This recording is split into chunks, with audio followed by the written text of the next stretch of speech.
வணக்கம் மாஸ்டர். இந்த பிரபஞ்சத்துக்கு என்னுடைய நன்றியும் வணக்கத்தையும் தெரிவித்துக் கொண்டு, பிதாமக பத்திரிஜிக்கும் என்னுடைய நன்றியும் வணக்கத்தையும் தெரிவித்துக் கொண்டு, இன்னைக்கு சிவப்பிரவர்த்தத்தில் அடுத்து என்ன சொல்றாங்க அப்படிங்கிறத பார்க்கலாம். இன்னைக்கு வந்து 2 பாடல்கள் வந்து தத்துவங்கள் தோன்றும் முறையை பற்றி நமக்கு இங்கே சொல்றாங்க. ஸோ இந்த ஆன்மாவுக்காக கொடுக்கப்பட்ட ஆன்ம தத்துவங்கள், அப்புறம் வந்து வித்யா தத்துவங்கள் அப்படிலாம் இருக்கு இல்லையா? அந்த 2 தத்துவங்களை 2 பாடல்கள் வீதம் மூலம் வந்து நமக்கு கொடுக்குறாங்க.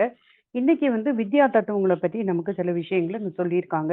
ஸோ அதற்கான பாடல் என்ன கொடுத்துருக்காங்க அப்படின்னு பார்க்கும்போது, அருத்தி மிகும் கலை காலம் நேதியுடன் வித்தை அராகம் இவை அனந்தரால் மாயை தனில் ஆகும் உருத்திரரால் கலையதனில் பிரகிருதி குணங்கள் உளவாகும் அகங்காரம் புத்தியினில் உதிக்கும் தெரித்த இது திரிவிதமாம் தைசத தைசத வைகாரி திகழ்தரு பூதாதி என திருந்திய சாத்துவிதம் விரித்த குண மனம் புத்தி இந்திரியம் என்று விளம்பிய சோத்திராதி முதல் விளங்கியிடம் வெறிந்தே அப்படின்னு சொல்லி வந்து வித்யா தத்துவங்களை பற்றியும் ஆன்ம தத்துவங்கள்ல ஒரு 2-3 தத்துவங்களை பற்றி இங்க வந்து இந்த பாட்டுல நமக்கு வந்து சொல்ல போறாங்க.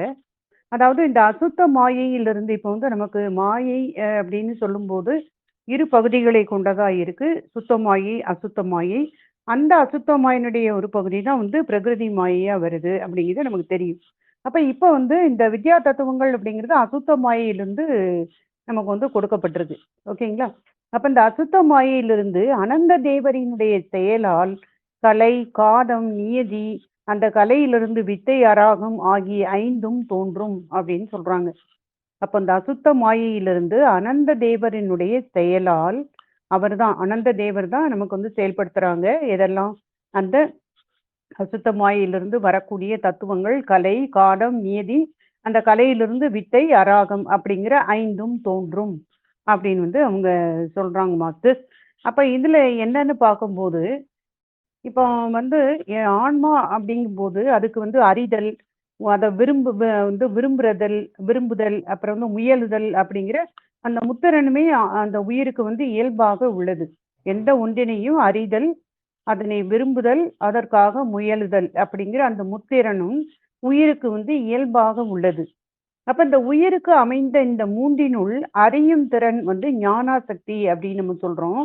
அந்த விரும்பக்கூடிய இந்த விளையும் திறனை இச்சாசக்தின்னு சொல்றோம். அப்புறம் வந்து செயல்திறன், செயல்படுறத கிரியாசக்தி அப்படின்னு வந்து சொல்றோம். அப்ப இந்த ஞானம், இச்சை, கிரியை என்னும் இந்த 3ம் செயல்படும் போதே இந்த உயிருக்கு உலக போகமாகிய அந்த நுகர்ச்சி பொருட்களிடத்தில் நாட்டம் உண்டாகும். அப்ப இச்சை, கிரியை, ஞானம் 3 செயல்படும் போதுதான் அந்த உலக போகமாகிய இந்த நுகர்ச்சி பொருள்கள்ல அந்த ஆன்மாவுக்கு நாட்டம் வரும். அப்பதான் அதை வந்து அனுபவிக்க அது வந்து முடியும் அப்படின்னு சொல்றாங்க. ஏன்னா இந்த வினைகளை நாம வந்து வினை பயன்களை வந்து நம்ம அனுபவிக்கணும், இந்த மாயையும் கலந்து நம்ம அனுபவிக்கணும் இல்லையா? அப்ப அந்த போகங்கள் நமக்கு கொடுக்கப்பட்டிருக்கு. தனுகரண புவன போகம்லாம் கொடுக்கப்பட்டிருக்கு இல்லையா? அப்ப இது எல்லாத்தையுமே நாம இந்த நுகர்ச்சி பொருட்களையோ இது எல்லாத்தையுமே நம்ம வந்து இந்த ஆன்மா நுகரணும் அல்லது அனுபவிக்கணும் அப்படின்னா அதுக்கு இந்த இச்சாசக்தி, ஞானாசக்தி, கிரியாசக்தி அப்படிங்கிறது அது வந்து செயல்படணும். இந்த 3மே அதுக்கு வந்து தேவை, செயல்படணும் அப்படின்னு சொல்றாங்க. ஆனா அந்த ஆன்மா வந்து எப்படி இருக்கு அப்படின்னா, இது வந்து செயல்பட முடியாதபடி இந்த ஆன்மா இருக்குது இப்ப. செயல்பட முடியாதபடி இந்த ஆணவ மலமாகிய அந்த தலையானது இந்த உயிரை பிணித்திருக்கிறது. இப்ப இந்த உயிரை வந்து இந்த ஆணவ மலம் அதை வந்து உயிரை பிணிச்சிருக்கு. அதனால இது எதுவுமே ஆன்மாவால செயல்பட முடியாம, அதை நுகர முடியாம அது இருக்கு அப்படின்னு சொல்றாங்க. ஸோ மல பிணிப்பிலிருந்து விடுபட்டால் அன்றி இந்த உயிரினுடைய ஞானம், இச்சை, கிரியைகள் செயல்பட இயலாது. அவை செயல்படாத போது இந்த உலக போகத்தில் நாட்டமும் நோக்கமும் ஆன்மாவுக்கு எப்படி உண்டாகும்? அப்ப அதுக்கு இச்சாசக்தி, ஞானாசக்தி, கிரியாசக்தி வந்து செயல்பட முடியல அப்படின்னா இந்த உலகத்துல இருக்கக்கூடிய இந்த பொருட்கள், போகங்கள் எல்லாம் கொடுக்கப்பட்டும் அதனால எதுவுமே இதுக்கு ஆன்மாவால நுகர முடியாது. அப்ப அது கொடுத்தும் அது வந்து பயன் இல்லாம இருக்கு இல்லையா? அதனால அதை வந்து பயன் இல்லாம போகும். அந்த நாட்டமும் அந்த நோக்கமும் ஆன்மாவுக்கு அப்ப எப்படி வரும் உலக போகத்துல? ஏன்னா கிரியாசக்தி, ஞானாசக்தி, இச்சாசக்தி செயல்படணும். பட்டாதான் இந்த உலகத்துல கொடுக்கப்பட்ட அந்த போகத்துல அது வந்து நாட்டமும் நோக்கமும் அதுக்கு வரும். அது வந்து அனுபவிக்கும் அப்படின்னு சொல்றாங்க. அப்ப இந்த 3 வந்து தேவைப்படுது இல்லையா? ஏன் இப்போ வந்து அந்த உயிர் எப்படி இருக்கு அப்படின்னா, அந்த ஆணவ மலமாகிய இப்ப இந்த தலை வந்து அந்த உயிரை பிணிச்சிருக்கு. அதனால அந்த ஆன்மாவால செயல்பட முடியாம அது கிடக்குது. ஆனா இந்த உலக போகங்களை கொடுத்திருக்காரு இறைவன். இந்த போகத்தை நுகரணும் அப்படின்னா, அனுபவிக்கணும் அப்படின்னா, இந்த 3 சக்தி அதுக்கு தேவை. அந்த 3 சக்தியும் கொடுக்கறதுக்காக தான் இந்த வித்யா தத்துவம்னு சொல்லி இந்த அசுத்த மாயையிலிருந்து இந்த ஆன்மாக்களுக்கு கொடுக்கப்படுது. ஓகேங்களா? அப்ப இங்க என்ன சொல்றாங்க அப்படின்னா, இந்த ஆணவ மலத்திலிருந்து நீங்கி உயிரினுடைய அறிவு, விளைவு, செயல்கள், அதாவது இச்சாசக்தி, ஞானசக்தி, கிரியாசக்தி இல்லையா? இந்த 3மே செயல்படும் நிலை வரும் பொழுதுதான் இந்த உயிரானது மேற்கூறிய ஆன்ம தத்துவங்களாகிய அகக்கருவிகள், புறக்கருவிகளை கொண்டு உலக பொருட்களை அறிந்து அனுபவிக்க முடியும். இப்ப வித்யா தத்துவத்துக்கு முன்னாடி ஆன்ம தத்துவங்கள்னு ஆன்மாவுக்கு 24 ஆன்ம தத்துவங்களும் கொடுக்கப்பட்டிருக்கு. அதுல வந்து நமக்கு எல்லாமே நம்ம முன்னாடி உண்மை விளக்கங்கிற அந்த புக்ல கூட பார்த்தோம். இனி அந்த பாடல்கள்ல வரும். நான் அதையும் நான் உங்களுக்கு வந்து இங்க சொல்றேன் மாஸ்டர். இப்ப வந்து அவங்க என்ன சொல்றாங்க அப்படின்னா, இந்த 3 சக்திகளும் இருந்தாதான் இந்த ஆன்ம தத்துவங்கள், அதாவது உடல் உடல் கொடுக்கப்பட்டிருக்கு, அகக்கருவி, புறக்கருவி எல்லாமே ஆன்ம தத்துவத்துல கொடுக்கப்பட்டிருக்கு. அதையுமே இது வந்து உபயோகிக்க முடியும். அந்த 3 சக்திகள் இருந்தால் மட்டும்தான் இதெல்லாம் வந்து உபயோகிக்க முடியும் ஆன்மாவால அப்படின்னு வந்து சொல்றாங்க.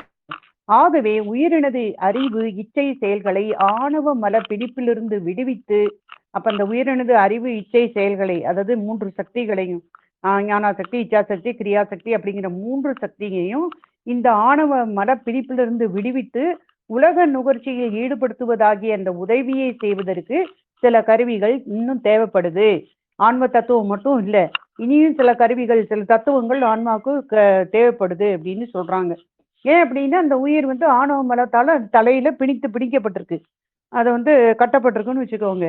அப்ப அதனால செயல்பட முடியல. அந்த ஞானம், இச்சா, கிரியா 3மே அங்க வந்து அப்படியே அப்படி அது வந்து பிணிக்கப்பட்டிருக்கு இந்த ஆணவ மலத்தால. அப்ப அதுல இருந்து வெளியே வரணும்.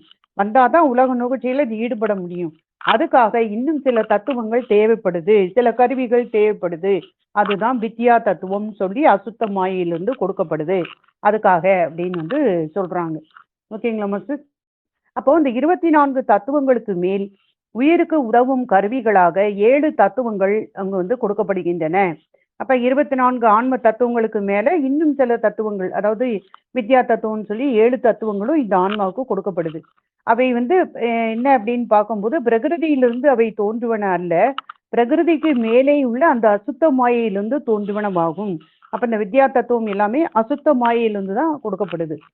ஸோ அது என்னெல்லாம் அப்படின்னு பார்க்கும்போது, அவை மாயை, காலம், நியதி, கலை, வித்தை, அராகம் அப்படின்னு புருடன் அப்படின்னு இதை வந்து நம்ம சொல்றோம். ஸோ இந்த இதெல்லாம் வந்து அசுத்த மாயா தத்துவங்கள் அல்லது வித்யா தத்துவங்கள் அப்படின்னு பேரு. அப்ப இந்த வித்யா தத்துவம் எதுக்காக இந்த ஆன்மாவுக்கு கொடுக்கப்படுது அப்படின்னா, இந்த ஆன்மா வந்து ஆணவ மல மறைப்பினால கட்டப்பட்டு கிடக்கு. அப்ப அது வந்து அதனுடைய அச்சாசக்தி, கிரியாசக்தி, ஞானாசக்தி 3மே செயல்பட்டால் மட்டும்தான் அந்த ஆன்மாவுக்காக கொடுக்கப்பட்ட தனுகரண புவன போகத்தை அதால நுகர முடியும். ஆனா இது கட்டப்பட்டு கிடக்கு. இப்ப வந்து ஆணவ மலத்தால இது வந்து அந்த தலையினால பிணிக்கப்பட்டிருக்கு. அது வந்து பிணிக்கப்பட்டிருக்கு. அப்ப அதை ரிலீஸ் பண்ணணும் இல்லையா? அதை வந்து அந்த ஆணவ மல பிணிப்புல இருந்து விடுவிக்கணும் இந்த ஆன்மாவை. விடுவிச்சு இந்த 3 சக்திகளை கொண்டு அதை செயல்பட வைக்கணும் இந்த ஆன்மாவை. அப்பதான் உலக போகங்களை கொடுத்தாலும் அதை நுகர முடியும். இல்லைன்னா வெறுமனையே தனுகரண போகம் கொடுத்து அந்த ஆன்மாவுக்கு பிரயோஜனம் கிடையாது. அதை நுகரும் போதுதான், அதை அனுபவிக்கும் போதுதான் அந்த வினைப்பயனை அது அனுபவிக்க முடியும் இல்லையா? அதுக்காக இந்த வித்யா தத்துவங்கள்னு 7 தத்துவங்கள் அசுத்த மாயையிலிருந்து கொடுக்கப்படுது அப்படின்னு வந்து சொல்றாங்க. இப்ப அதை பத்தி கொஞ்சம் சின்னதா ஒவ்வொன்றும் என்னங்கிறத பார்க்கலாம். இப்ப இந்த மாயை அப்படின்னு சொல்லும்போது, இந்த அசுத்த மாயையினுடைய ஒரு சிறு பகுதியே மாயை என்னும் முதல் தத்துவம். இப்ப மாயைங்கிறது முதல் தத்துவம், அசுத்த மாயினுடைய ஒரு பகுதி. அதுதான் மாயை அப்படிங்கிற தத்துவமா வருது. அந்த மாயா தத்துவத்திலிருந்தே காலம் முதலிய பிற தத்துவங்கள் தோன்றுகிறது அப்படிங்கிறத இங்க நம்ம தெரிஞ்சுக்கிட்டோம். இப்போ வந்து மாயைங்கிறது முதல் தத்துவம். அது அசுத்த மாயினுடைய ஒரு சிறு பகுதியா வர்றதுதான் மாயைங்கிற முதல் தத்துவம். அந்த மாயா தத்துவத்திலிருந்து அல்லது மாயைங்கிற தத்துவத்திலிருந்து காலம் அப்படிங்கிற அந்த தத்துவம் வந்து வருது. மாயா தத்துவத்திலிருந்து காலம்ங்கிற அடுத்த தத்துவம் வருது, ரெண்டாவது காலம். அப்ப இந்த மாயா தத்துவத்திலிருந்து முதல்ல காலம் அப்படிங்கிற அந்த தத்துவம் வந்து தோன்றுது. இப்ப காலம் அப்படின்னா நமக்கு தெரியும், காலம் என்பது இன்றி எந்த செயலுமே நடவாது அப்படிங்கிறத நமக்கு எல்லாருக்குமே தெரியும். எதுக்குமே ஒரு கால நேரம் வரணும் அப்படின்னா நமக்கு தெரியும் இல்லையா? அதுதான் இந்த கால தத்துவம் அப்படின்னு வந்து நம்ம சொல்றோம். இந்த இந்த தத்துவம். அப்ப காலம் அப்படிங்கிறது வந்து ஒவ்வொரு பொருளுமே வேறு வேறா இருக்கும். அது அளவால வந்து பெருசும் சிறுசுமா இருக்கும். இப்போ ஒரு ஆயுட்காலம் வச்சுக்கோங்க. சிலருக்கு அதிக ஆயுட்காலம், சிலருக்கு குறைந்த ஆயுட்காலம். அப்ப இந்த மாதிரிலாம் மாறுபாடு இந்த காலத்திலயும் இருக்கு அப்படிங்கிறத அவங்க சொல்றாங்க. ஓகேங்களா? அப்ப வந்து இந்த காலம் அப்படிங்கிறது ஜடப்பொருளா இருக்கிறதுனால, அது தானே செயல்படாது. இறைவனுடைய சக்தி செலுத்தவே அது தன்னுடைய காரியத்தை செய்யும். அப்ப எந்த ஒரு விஷயம் நடக்கும்னாலுமே, இப்ப ஒரு வினைப்பயன் வந்து நமக்கு வந்து ஒரு ஒரு என்ன சொல்றது? ஒரு முதிர்வான அந்த வினை வந்து நாம வந்து அனுபவிக்கணும் அப்படிங்கிற ஒரு காலம் நமக்கு அந்த வினையை அனுபவிக்கக்கூடிய காலம்னு வரும்போது, அந்த வினையை நமக்கு வந்து இறைவன் குடுப்பாரு. அப்ப அந்த வினைய வந்து எவ்வளவு காலம் அனுபவிக்கணும்? அப்படிங்கிறது ஒரு காலம்னு ஒண்ணு இருக்கு இல்லையா? அததான் வந்து இங்க அதே மாரி அந்தந்த காலங்கள் வரும்போது, அந்த வினையினுடைய நற்பலன் அல்லது தீய பலன் 2யுமே அந்த கால அளவுக்கு நம்ம அத அனுபவிக்க வேண்டி வரும். அதுதான் காலம் அப்படின்னு வந்து நம்ம சொல்றோம். அப்ப அந்த காலம் அப்படிங்கிற அந்த தத்துவம் மாயா தத்துவத்துல இருந்து தான் காலங்கிற தத்துவம் வந்து வந்திருக்கு. அடுத்த தத்துவம் என்ன அப்படின்னு பார்க்கும்போது நியதி தத்துவம். நியதிங்கிறது காலத்துக்கு பிறகு இந்த மாயா தத்துவத்துல இருந்து நியதிங்கிற தத்துவம் அடுத்து தோன்றுது. அதாவது மாயா தத்துவத்துல இருந்து காலம் வந்துச்சு. அதே மாயா தத்துவத்துல இருந்து அடுத்து நியதின்னு ஒரு தத்துவம் வந்து வருது. ஓகேங்களா? அப்ப நியதி அப்படின்னு என்ன அர்த்தம் அப்படின்னா, இதனையே நுகர்க, ஏனையவற்றை நுகர இருக்க என வரையறுத்து நிறுத்துவது நியதி தத்துவம்.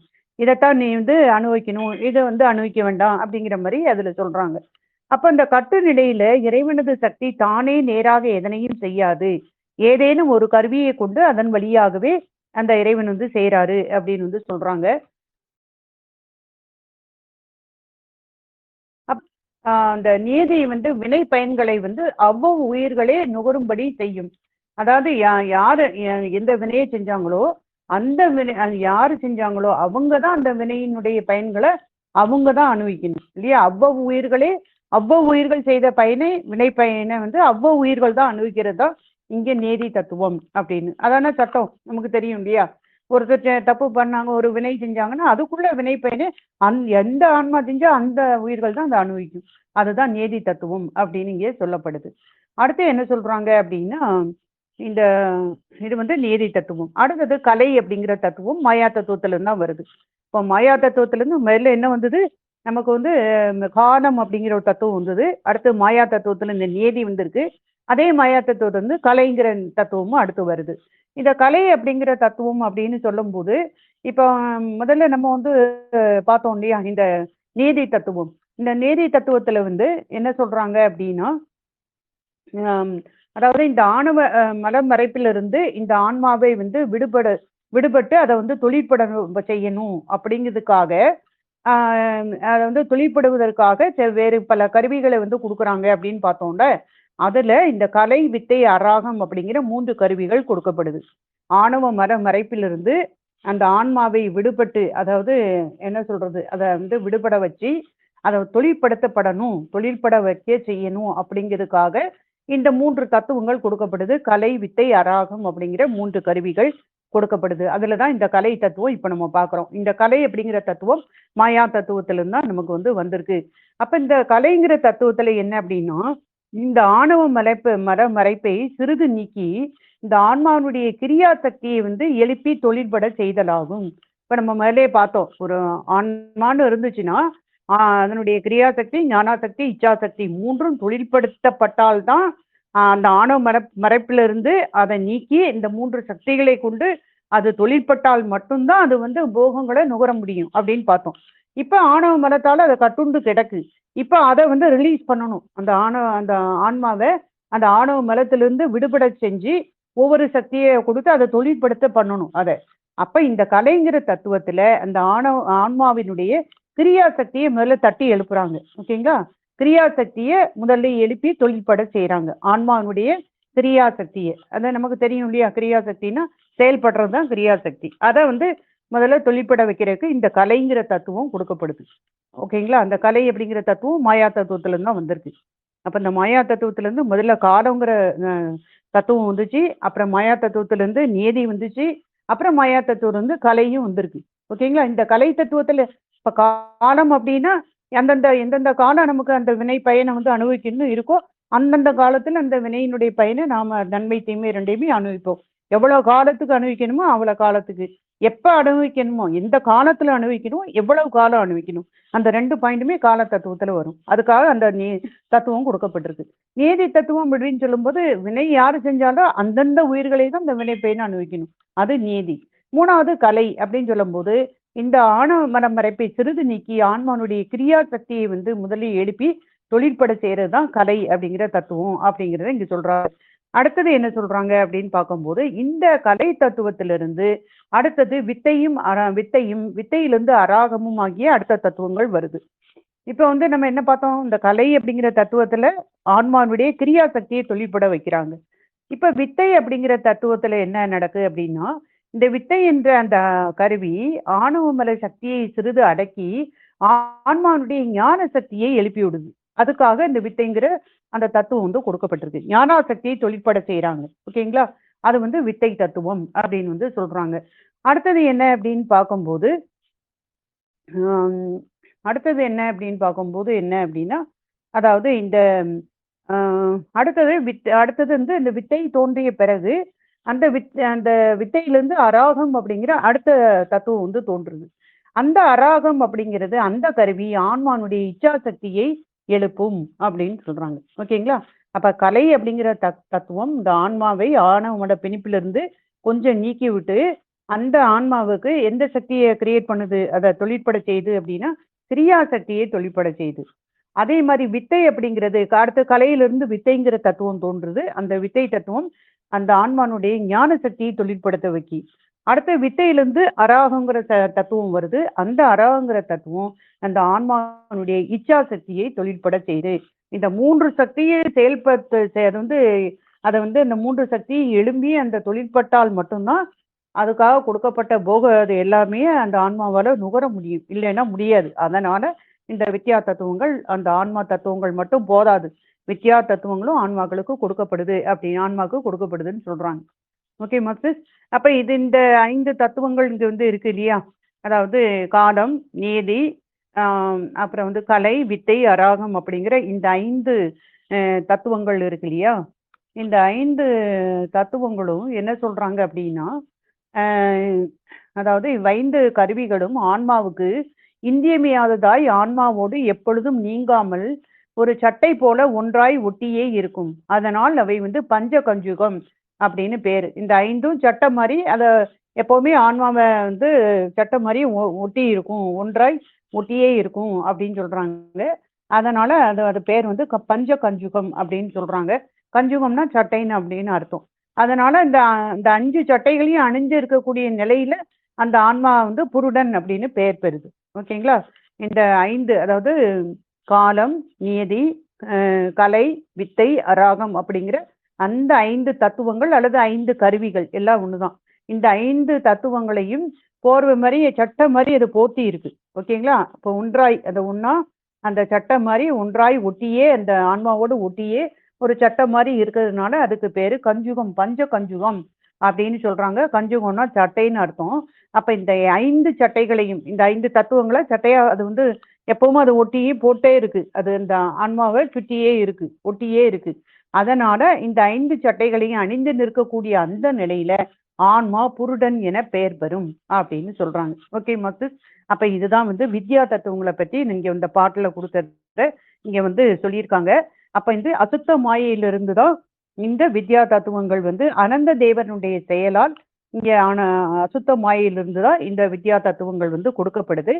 அப்போ அந்த அசுத்த மாயினுடைய ஒரு பகுதி, அந்த சொன்னாங்க இல்லையா முதல்ல, அசுத்த மாயினுடைய ஒரு பகுதி, அதுல இருந்துதான் இந்த மாயா தத்துவம் அப்படிங்கிறது இங்க வருது. அசுத்த மாயினுடைய ஒரு சிறு பகுதியே மாயை என்னும் முதல் தத்துவம்.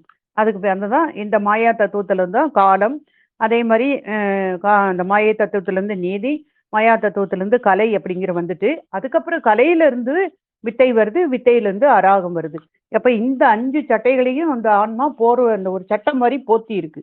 அதுக்காக அதனுடைய பெயர் அந்த 5 இந்த பஞ்சகஞ்சுகம் சொல்றாங்க இல்லையா, அந்த 5 சட்டம் அந்த மாதிரி அது போட்டிருக்கக்கூடிய அந்த நிலையில இந்த 5 தத்துவங்களையும் அந்த ஒரு சட்டம் மாதிரி போட்டி இருக்கக்கூடிய அந்த நிலையில ஆன்மாவுக்கு பேரு புருடன் அப்படின்னு அவங்க சொல்றாங்க. ஓகே மாஸ்டர்ஸ், அப்போ இந்த அசுத்த மாயையிலிருந்து அனந்த தேவரின் செயலால் கலை, காலம், நியதியும், கலையிலிருந்து வித்தை, அராகமும் ஆகிய 5ம் தோன்றும்.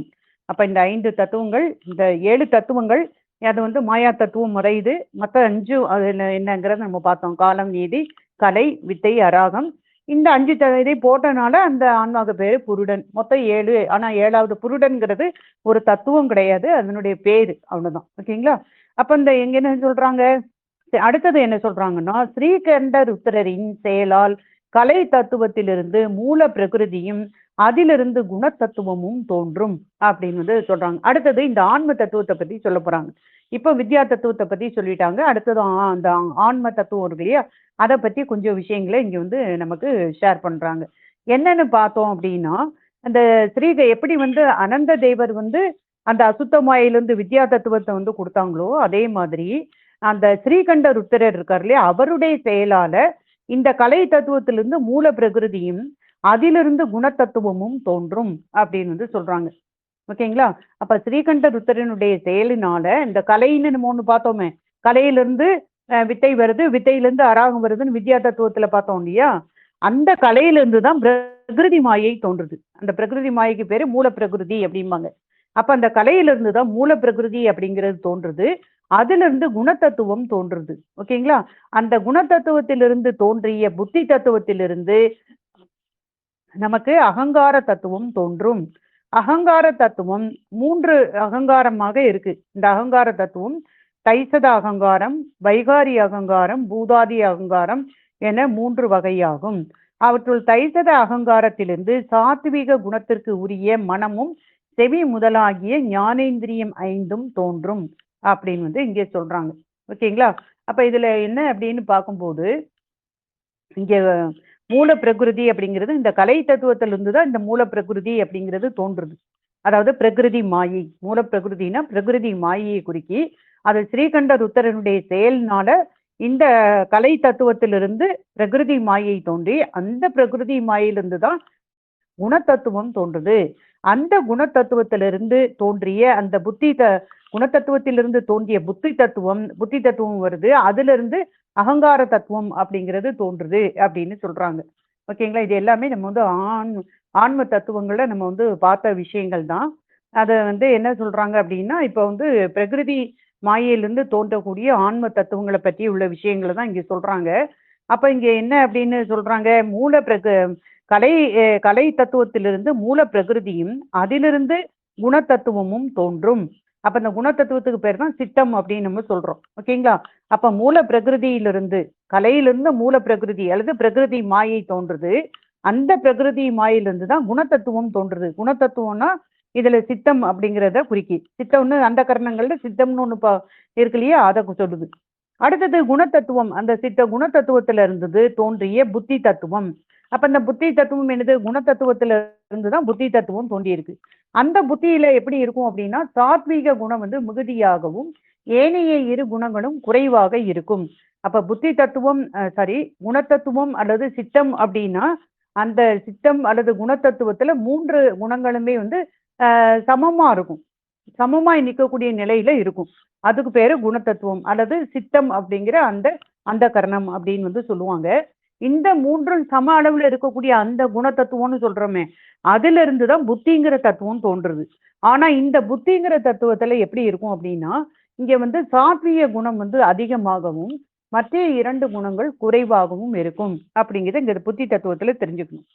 அடுத்தது புத்தி தத்துவத்திலிருந்து அகங்கார தத்துவம் தோன்றும் அப்படின்னு சொல்றாங்க.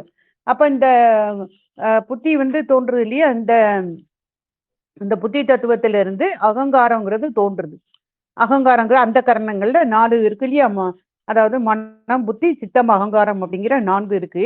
இப்ப சித்தத்தை பத்தி நம்ம பார்த்துட்டோம். 3 குணங்களும் சமமா இருக்கக்கூடிய நிலை, அது பேரு நமக்கு குணத்தத்துவம் அல்லது சித்தம் அப்படின்னு சொல்றோம். அந்த முக்குணம் அந்த சமமா இருக்கு இல்லையே, அல்லது அந்த சித்தம் அல்லது அந்த குணத்தத்துவம், அதுல இருந்து புத்தி தத்துவம் வருது. அந்த புத்தி தத்துவத்துல எப்படி இருக்கு அப்படின்னா, சாத்வீக குணம் வந்து அதிகமாகவும் ஏனைய 2 குணங்கள், 3 குணங்கள் இருக்கு இல்லையா, முக்குணம் அப்படின்னு சொல்லும்போது நமக்கு தெரியும் இல்லையா, சாத்வீக குணம், ராட்சச குணம், அப்புறம் வந்து ஒரு தாமச குணம் அப்படிங்கிற 3 குணங்கள் இருக்கு இல்லையா. இதுக்கு இந்த 3ம் சமமா இருந்தா அதுக்கு பேரு குணத்தத்துவம், அதாவது சித்தம்னு பேரு. அதுக்கு அந்த கரணங்கள்ல சித்தங்கிற பேரு. அதுக்கு அடுத்து அந்த மூன்று சமமா இருக்கக்கூடிய அந்த இருந்து அந்த குணத்தத்துவத்துல இருந்து புத்திங்கிற தத்துவம் தோன்றுது. அப்ப இந்த புத்தியில எப்படி அது சாத்வீக குணம் அதிகமாகவும் ஏனைய 2 குணங்கள் வந்து குறைவாகவும் இருக்கும். அது புத்தி தத்துவம். அடுத்து புத்தி தத்துவத்துல இருந்து அகங்காரங்கிற தத்துவம் வருது. அந்த அகங்காரத்துல வந்து என்ன அப்படின்னு பார்க்கும்போது இந்த அதாவது அகங்காரத்துல ராசத குணம் அதிகமாகவும் ஏனைய 2 குணங்கள் குறைவாகவும் இருக்கும். அது வந்து அகங்காரம். சரிங்களா? அப்ப புத்தி தத்துவத்திலிருந்து அகங்கார தத்துவம் தோன்றும். இந்த அகங்கார தத்துவத்துல ராஜச குணம் அதிகமா இருக்கும், மற்றது 2ம் குறைவா இருக்கும். இந்த அகங்காரம் 3 வகையா இருக்கு. என்னென்னலாம்? தைசத அகங்காரம், வைகாரிக அகங்காரம், பூதாதி அகங்காரம் அப்படின்ட்டு 3 வகைப்படுது. அதுல இந்த தைசத அகங்காரத்துல இருந்துதான், அதாவது இந்த சாத்வீக குணத்துக்கு உரிய அந்த மனமும் அந்த ஞானேந்திரியங்களும் தோன்றுகின்றன அப்படின்னு இதுவரை இந்த அந்த ஆன்ம தத்துவங்களை பற்றி இந்த பாடல்ல வந்து இதுவரை தான் வந்து இதை பற்றி கொடுத்துருக்காங்க. அடுத்த பாடல்ல மீதி இருக்கக்கூடிய ஆன்ம தத்துவங்கள் பற்றி வருது. ஓகேங்களா? அப்ப இதுல முதல்ல என்ன சொல்லியிருக்காங்க அப்படின்னு பார்க்கும்போது இந்த 3 குணங்களும் சமமா இருக்கக்கூடிய அந்த குணத்தத்துவம் அல்லது சித்தத்திலிருந்து புத்தி தத்துவம் வருது. அந்த புத்தி தத்துவத்துல சாத்வீக குணம் கூட மற்ற 2 குணங்களும் கூட அந்த புத்தி தத்துவத்திலிருந்து அகங்காரம் தோன்றுது. இந்த அகங்காரங்கிற தத்துவம் எப்படி இருக்கு, இது எப்படி இருக்கும் அப்படின்னா ராட்சச குணம் கூடுதலா இருக்கும், மற்ற 2 குணங்களும் குறைவாக இருக்கும். ஓகேங்களா? அந்த அகங்கார தத்துவம் 3ஆ பிரியுது, 3 அகங்காரமா பிரியுது. தைசத அகங்காரம், வைகாரி அகங்காரம், பூதாதி அகங்காரம் அப்படின்னு 3 வகையா பிரியுது. ஏன்னா 3 வகையான குணங்கள் இருக்கு இல்லையா? அகங்காரம் அப்படிங்கிறது அந்த நான் செய்யறேன் அப்படிங்கிற அந்த நமக்குள்ள எழக்கூடிய அந்த எழுச்சி. ஓகேங்களா? அப்ப அது எல்லாருக்குமே இருக்கும் இல்லையா? நல்ல காரியங்கள் செய்தவும் நான் செய்யறேன் அப்படிங்கிறது நமக்கு தேவைதான். அது அந்த ஒரு எழுச்சி நமக்குள்ள வருது இல்லையா? அது 3 விதமான குண வேறுபாடுகள் இருக்கிறதுனால இந்த அகங்காரமும் 3 வித அகங்காரங்களா இருக்கு. அதை தான் அவங்க வந்து சொல்றாங்க. அதாவது தைசத அகங்காரம், வைகாரி அகங்காரம், பூதாதி அகங்காரம். அதுல இந்த தைசத அகங்காரம் இருக்கு இல்லையா? அதுல இருந்துதான் இந்த சாத்வீக குணத்துக்கு உரிய அந்த மனம், நம்முடைய மனம் இருக்கே, அந்த கரணங்கள்ல மனம் இருக்கு இல்லையா? அந்த மனமும் இந்த ஞானேந்திரியங்களும் அதுல இருந்து தோன்றுது அப்படின்னு வந்து சொல்றாங்க. ஓகேங்களா? இப்ப வந்து அந்த கரணங்கள் 4, அந்த ஆன்ம தத்துவங்கள் வந்து 24. அதுல இது அந்த கரணங்கள் 4. அந்த கரணங்கள்ல சித்தம், புத்தி, அகங்காரம், மனம் அப்படிங்கிற 4. ஓகேங்களா? அப்ப இந்த மனம் அப்படிங்கிறது எதுல இருந்து வருது? இந்த தைசத அகங்காரத்துல இருந்து தான் இந்த மனம் அப்படிங்கிறது வருது. அடுத்தது வந்து நம்ம பார்க்கக்கூடியது ஞானேந்திரியம் அப்படிங்கிற அடுத்த ஒரு விஷயங்களை நம்ம வந்து பார்ப்போம். அந்த தத்துவம் அந்த ஞானேந்திரியமும் இந்த சாத்வீக குணத்திலிருந்து தான், அதாவது சாத்வீக அகங்காரத்திலிருந்து தான் இந்த ஞானேந்திரியமும் தோன்றுது அப்படின்னு சொல்றாங்க. ஓகே மாஸ்டர், இந்த இப்ப கொடுக்கப்பட்ட பாடல்ல இந்த விஷயங்கள் மட்டும் கவர் பண்ணியிருக்காங்க. இனி அடுத்த பாடல்ல இந்த ஆன்ம தத்துவனுடைய பாக்கி உள்ள விஷயங்களை அதுல சொல்லுவாங்க, நம்ம பார்த்துக்கலாம். இதுல ஒன்னே நம்ம என்ன தெரிஞ்சுக்கணும் அப்படின்னு 3 விதமான குணங்கள் இருக்கு இல்லையா? ராட்சச குணம், தாமச குணம், சாத்வீக குணம் அப்படின்னு 3 குணங்கள் இருக்கு. அப்ப அந்த 3 குணங்களுடைய அந்த இயல்பை வந்து நாம தெரிஞ்சுக்கணும் இங்க. ஓகேங்களா? அதாவது என்னன்னு பார்க்கும்போது என்ன அப்படின்னா, சாத்வீக குணம் அப்படின்னா அதனுடைய இயல்பு எப்படி இருக்கும் அப்படின்னா பிரகாசம், அதாவது அறிவு, நல்ல அறிவு பிரகாசம், ஞான பிரகாசம், அந்த அறிவு பிரகாசம், மென்மை, அமைதி முதலிய இந்த இயல்புகளை தோற்றுவிக்கும் அப்படின்னு சொல்றாங்க. அப்ப அந்த 3 குணங்களை சாத்வீக குணம் அப்படின்னா அதனுடைய இயல்பு எப்படி இருக்கும்? அந்த அறிவு உடையதா இருக்கும், மென்மை உடையதா இருக்கும், அமைதி, இந்த 3ம் அதனுடைய இயல்புகள். ராட்சச குணம் அப்படின்னு நம்ம சொல்றோம். ராசத குணம் அப்படின்னா வன்மை, செயலூக்கம், கொடுமை முதலிய இயல்புகளை அது தோற்றுவிக்கும். அடுத்தது தாமத குணம் அப்படின்னா எப்படி இருக்கும் அப்படின்னா மந்தம், மூடம், மோகம் அப்படிங்கிற இயல்புகளை அது வந்து விளைவிக்கும் அப்படின்னு சொல்றாங்க. அதனால இந்த சாத்வீக குணம் வந்து இன்பத்திற்கும், ராசத குணம் வந்து துன்பத்திற்கும், தாமத குணம் மயக்கத்திற்கும் ஏதுவாகும் அப்படின்னு வந்து சொல்றாங்க. அப்ப இந்த 3 குணங்கள் என்ன? அந்த 3 குணங்களும் சமமா இருந்தா அதுக்கு பேரு குணத்தத்துவம்னு பேரு. இந்த 3 குணங்களுடைய இயல்புகள் என்னங்கிறத அங்க சொல்லியிருக்காங்க. ஓகேங்களா? அதுவும் நம்ம இங்க தெரிஞ்சுக்கலாம். அடுத்து என்ன சொல்றாங்க அப்படின்னா, இந்த சுத்த வித்தை தத்துவத்தில் இருக்கக்கூடிய இந்த தலைவர்கள் வந்து இந்த 8 வித்யேஸ்வரர்கள் அப்படின்னு வந்து சொல்லுவாங்க. 8 பேர் இருக்கிறாங்க வித்யேஸ்வரர். அதுல உள்ள ஒருத்தர் தான் இந்த அனந்தேஸ்வரர் அல்லது அனந்த தேவர். அவர் தான் இந்த அசுத்த மாயையில அவர் இருந்து அவர் இந்த தத்துவங்கள், வித்யா தத்துவங்களை இங்க வந்து தோன்ற செய்யறாங்க அப்படிங்கிறத அவங்க வந்து சொல்றாங்க. அடுத்தது என்ன அப்படின்னு பார்க்கும்போது அந்த அவர்களில் ஒருவர் தான் இந்த அனந்தர். இவரே இந்த மாயா தத்துவங்களை, மாயா தத்துவ புவனங்களை வந்து உண்டாக்கக்கூடியவர் அப்படின்னு வந்து சொல்றாங்க. அடுத்தது ஸ்ரீகண்ட ருத்ரர் இருக்காரு இல்லையா, அவர் வந்து பிரகிருதி மாயையை வந்து அவர் தோற்றிருப்பாரு. அதில் உள்ள தத்துவங்களை எல்லாம் அவர் தான் வந்து தோற்றிருக்காரு. அப்ப இந்த பிரம்மன் திருமால்களை ஒடுக்கி கொண்டு அராக தத்துவத்தில் இருப்பவர் 118 உருத்திரர் அப்படின்னு வந்து சொல்றாங்க. அவர்கள முதன்மையானவர் தான் ஸ்ரீகண்ட ருத்திரர். ஓகேங்களா? அப்போ இந்த பிரம்மன் திருமால்களை ஒடுக்கி கொண்டு அராக தத்துவம் பார்த்தோம்ல, வித்தை தத்துவம், வித்தையிலிருந்து அராகம் அப்படின்னு நம்ம பார்த்தோம் இல்லையா, அந்த இச்சைக்கு கொடுக்கக்கூடிய அந்த செயல்படுத்தக்கூடிய அந்த தத்துவம் கருவி கொடுத்தாங்கல்ல, அந்த அந்த ஒரு இடத்துல அந்த அராக தத்துவத்தில் இருக்கக்கூடியவங்க 118 ருத்திரர்கள் அங்க இருக்காங்களாம். அவங்கள முதன்மையானவங்க தான் ஸ்ரீகண்ட ருத்திரர் அப்படின்னு வந்து இதுல சொல்லியிருக்காங்க மாஸ்டர்ஸ். அப்ப இந்த பாடலை பொறுத்தவரை இவ்வளவு விஷயங்களை இதுல நமக்கு சொல்லியிருக்காங்க. ஜஸ்ட் நான் வந்து அதை வாசிக்கிறேன். வந்து அசுத்த மாயையிலிருந்து அனந்த தேவரின் செயலால் கலை, காலம், நியதியும், கலையிலிருந்து வித்தை, அராகமும் ஆகிய 5ம் தோன்றும். ஸ்ரீகண்ட ருத்ரனுடைய செயலால் கலை தத்துவத்திலிருந்து மூல பிரகிருதியும், மூல பிரகிருதினா அந்த இது அதாவது என்ன சொல்றது, பிரகிருதி மாயி. ஓகேங்களா? அதை தான் இங்க சொல்றாங்க, மூல பிரகிருதி மாயி. மூல பிரகிருதியும் அதிலிருந்து குணத்தத்துவமும் தோன்றும். குணத்தத்துவத்திலிருந்து தோன்றிய புத்தி தத்துவத்திலிருந்து அகங்கார தத்துவம் தோன்றும்.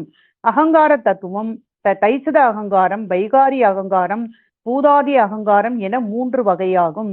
அவற்றுள் தைசத அகங்காரத்திலிருந்து சாத்வீக குணத்துக்கு உரிய அந்த மனமும் செவி முதலாகிய அந்த ஞானேந்திரியம் 5ம் தோன்றும் அப்படின்னு சொல்லி இதை முடிக்காங்க மாஸ்டர்ஸ். அப்ப மீதி இருக்கக்கூடிய ஆன்ம தத்துவங்களை அடுத்த பாடல்ல கவர் பண்றாங்க. அதை நம்ம அடுத்து பார்க்கலாம்.